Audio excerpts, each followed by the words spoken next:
Starting this YouTube channel is easily one of the smartest decisions I ever made. It changed my life, changed my career, and allowed me to become a full-time creative pro. So today I'm going to be giving you my top 15 tips for new YouTubers. Tip number 1 is don't get discouraged by the numbers. I know that's easier said than done, but when you're starting out as a YouTuber, the reality is that you're a rookie. You're not a loser. Think of YouTube like any other career, or even consider treating it like a sport. There's no reason for you to worry about putting points on the board when you're still learning how the game is played in the first place, and when frankly, the competition probably has been doing it for 5 or 10 years.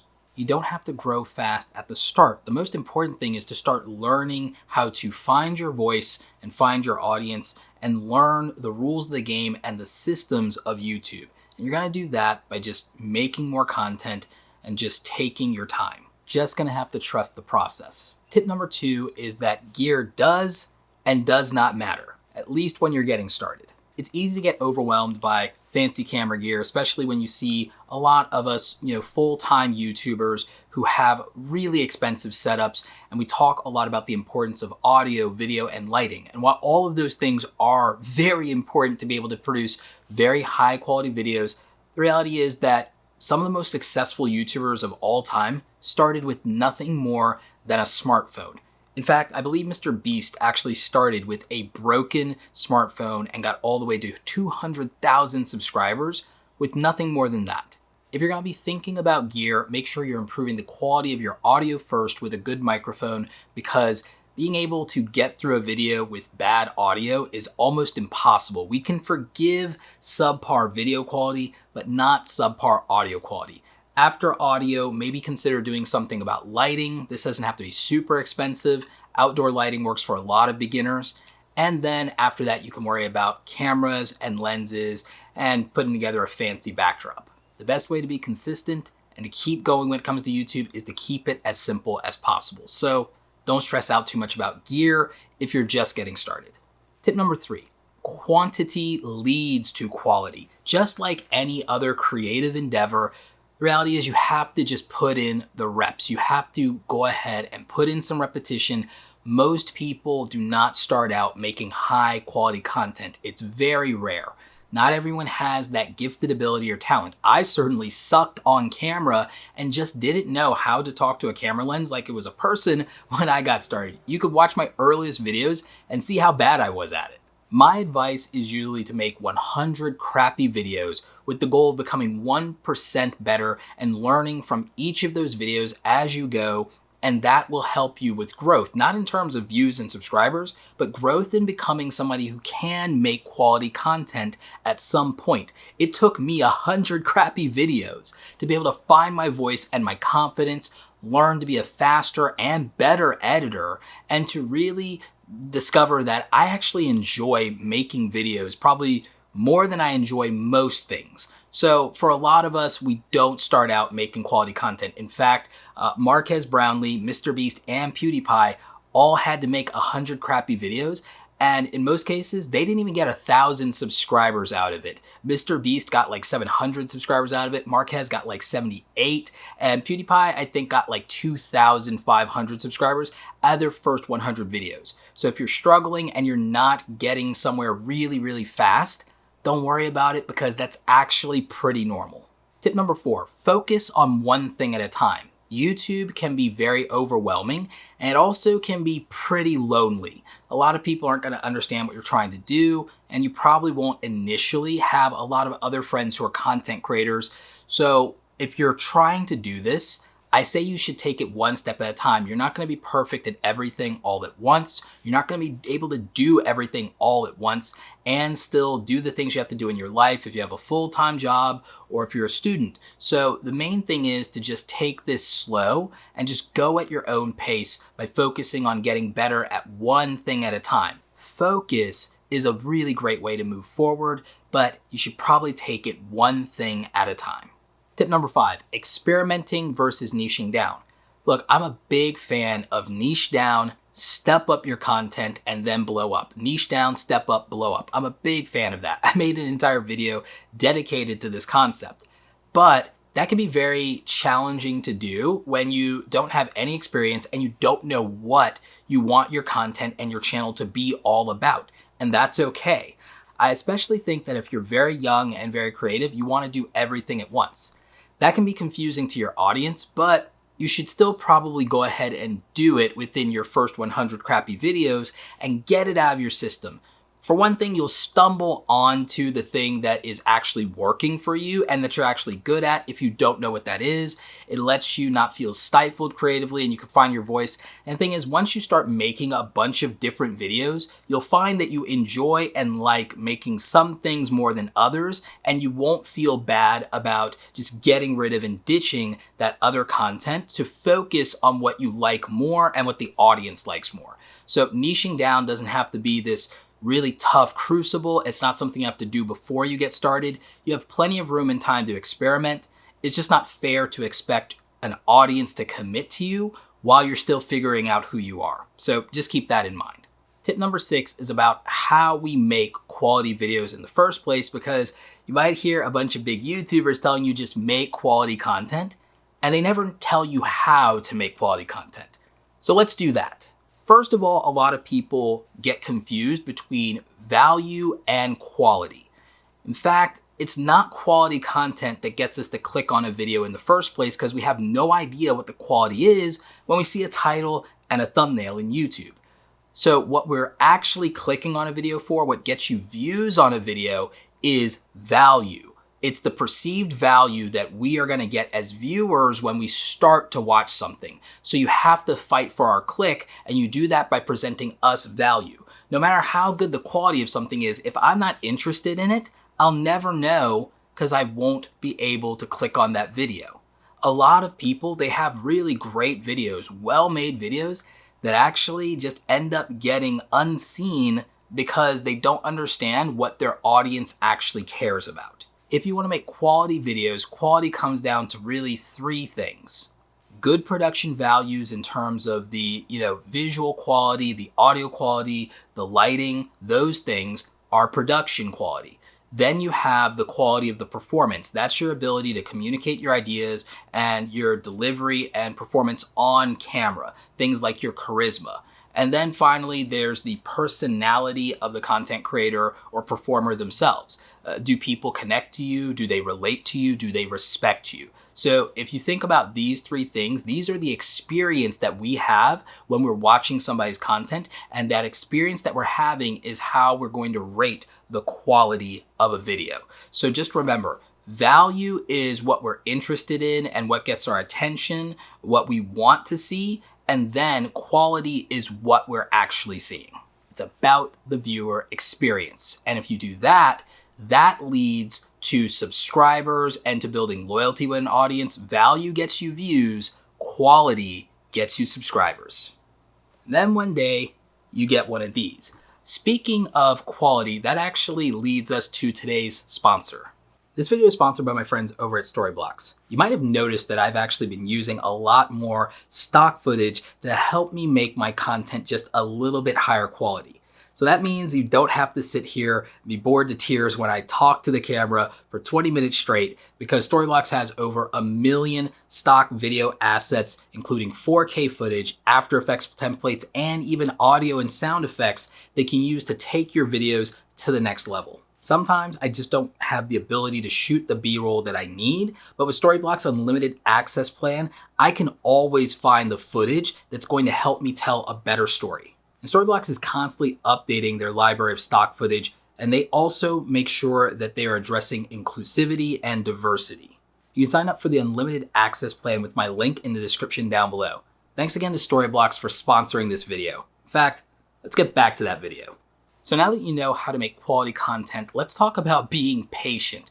Patience is something that's very important. The truth is that YouTube is hard. Don't let a lot of people trying to be humble convince you otherwise. It's very hard to learn how to be good on camera. It's very hard to learn how to edit a video, how to write a script.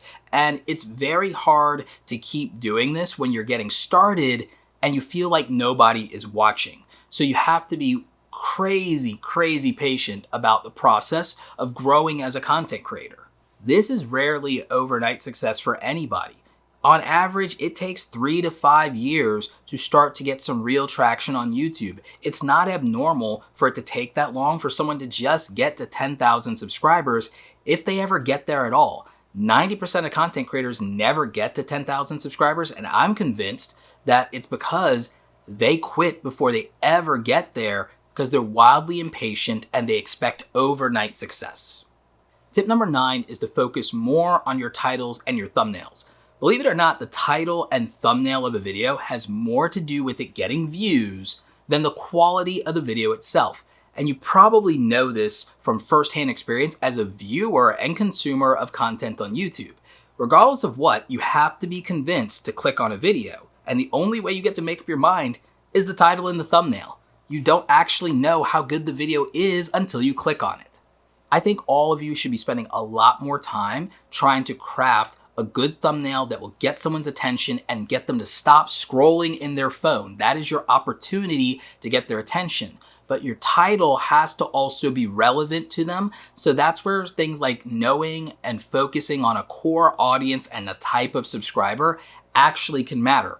I crafted the title and thumbnail for this video specifically to attract a new YouTuber. So I told you that this video was for you, and then I also showed you in the thumbnail why this video would actually help you.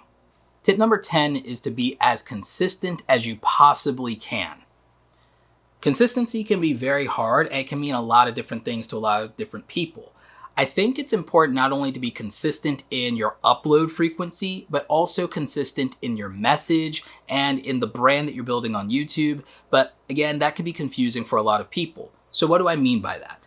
Well, sometimes when you're talking about one thing and then you're talking about another and there's no connection between the two, that's inconsistent and confusing to a viewer, and it's hard to ask someone for a commitment to someone who's inconsistent all the time.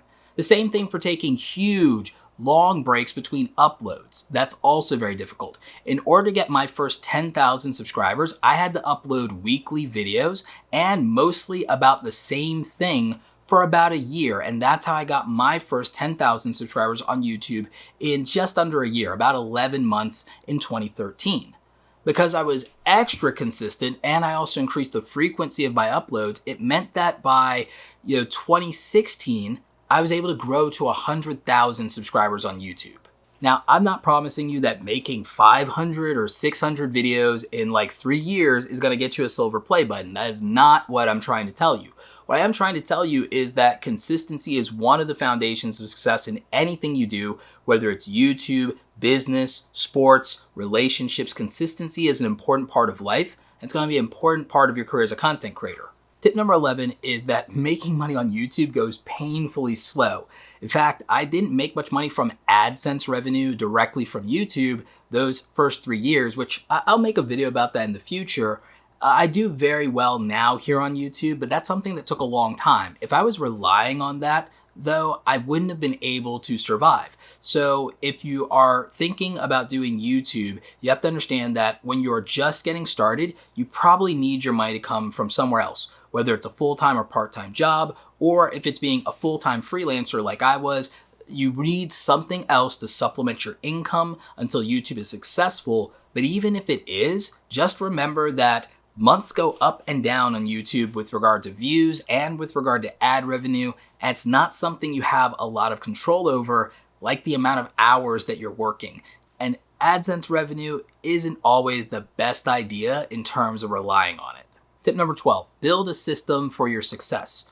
When it comes to YouTube, there's a lot of things that you have to think about. You have to think about video editing, you have to think about filming, you have to think about scheduling time to do all of this, and you have to make it right size in your life. You have to make it fit your lifestyle. Some of you are already working a full-time job, you might have a family, some of you might be in school, you might be juggling a lot. It's going to be impossible to build long-term success or even get short-term gains in YouTube without building some kind of system and some kind of set of routines to help you get your work done. So start thinking about how you can be more efficient. Start thinking about ways to plan out your filming and editing days. I actually made an entire video about what allows me to be consistent with my YouTube videos, or what will help me be more consistent. And you have to just account for the fact that you also will have days where you're low energy, and that may not be a good time to film. So you have to think about things like having videos you filmed in batch recordings in advance that you can just schedule and release. If you ever have a day when you're not feeling it, this is gonna really help you long term as a content creator. Tip number 13, edit out anything that's not essential. No one likes fluff. Cut the fluff. If it's not something that is educating your audience or exciting your audience and entertaining them, you don't really need it to be part of the video. Don't make a video a minute longer than it needs to be. Just cut anything that's non-essential. Tip number 14, do not take shortcuts when it comes to YouTube or anything else in life. Look, you could be tempted to try to do things like buying views and subscribers, or doing sub for sub, or trying to be part of communities that try to create engagement pods for YouTube. And all of those things are terrible ideas. And if you try to take these shortcuts, number one, you won't ever feel like you earned your own success. And number two, it can disqualify you from being part of the YouTube Partner Program and ever monetizing your channel. Or if you're wildly successful, it could disqualify you from getting your YouTube Creator Award. You don't want to get to 100,000 subscribers and then not get this silver play button after getting 100,000 subscribers because you cheated to get maybe 1,000 or 2,000 of them to stop feeling less insecure about yourself and make content. Just have the confidence to believe in the content you're making and your own growth, and it's okay to grow slow. You do not have to be an overnight success. The truth is, they don't really exist. And finally, tip number 15, just get started. Every single year, there will be somebody who says that it is too late to be successful on YouTube. Every year, someone will say it's too saturated, that you can't do YouTube gaming, that you can't be a vlogger anymore, that tech YouTube is too saturated. There will always be an excuse, and there will always be people executing and proving them wrong. You just have to decide who you're going to be. Are you going to be somebody who makes excuses? Or are you going to be somebody who is a success story that we find out about 3 or 5 years after you decided to grind? I'm not going to lie to you. It's going to be a hard and challenging road sometimes, and you're not always going to want to do it. But it's absolutely worth it if you stick to it in the end and if you're enjoying the process along the way. So just make it as fun and make it as interesting as you possibly can by just being yourself. I mean, it's not like I had the personality to be a YouTuber. Go watch my early videos. They were horrible. And here I am today with over 500,000 subscribers. If I can pull that off with my personality and all of my flaws, then you're probably going to be all right. There's also very little chance that your first 100 crappy videos are as bad as mine. Question of the day, which tip did you find most helpful today? Let me know in the comment section. Thanks again to my friends at Storyblocks for sponsoring this video. If you did enjoy this video, make sure you're watching the playlist in the description down below on how to grow as a new YouTuber. Also, I know that most of you probably have under 1,000 subscribers, so make sure you're watching my video on how to get your first 1,000 subscribers, and I have another video on how to get your first 4,000 hours of watch time. All of that will be linked in the description down below. As always, thank you so much for watching, and don't forget, go out there and create something awesome today. Take care.